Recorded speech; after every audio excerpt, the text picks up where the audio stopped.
भदौर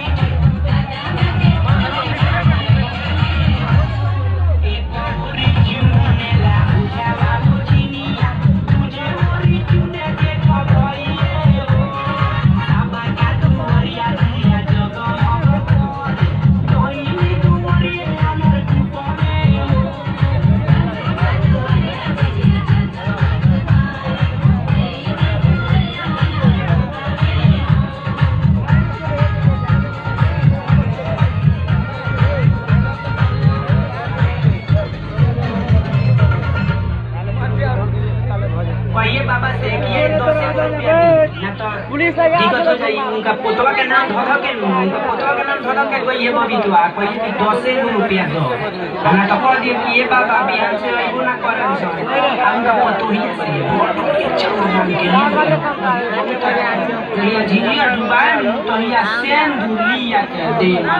डाइनी सौतीन के मांगे कोई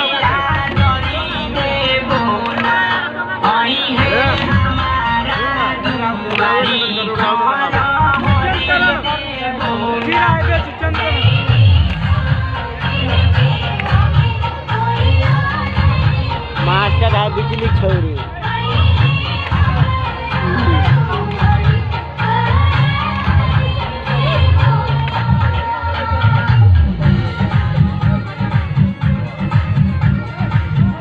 डांस के देखे या डांस करे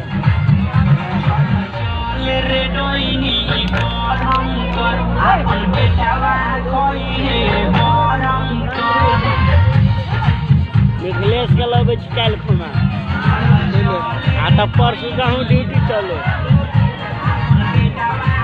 काल मिथिलेश के लगे चलो विजय बता आका भी हमारा एक चेला है पूरा चाहे duty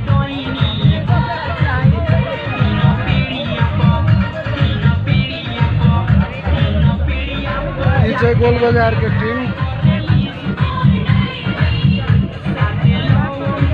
hello hello hello hello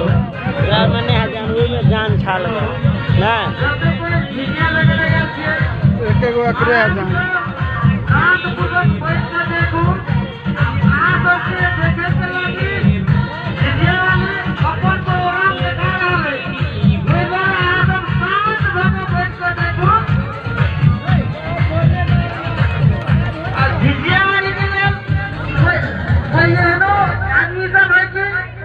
देखकर अपना मन से कुछ पुरस्कार देना जा रहा है। ओकर नाम वही गांववासी के है घूरन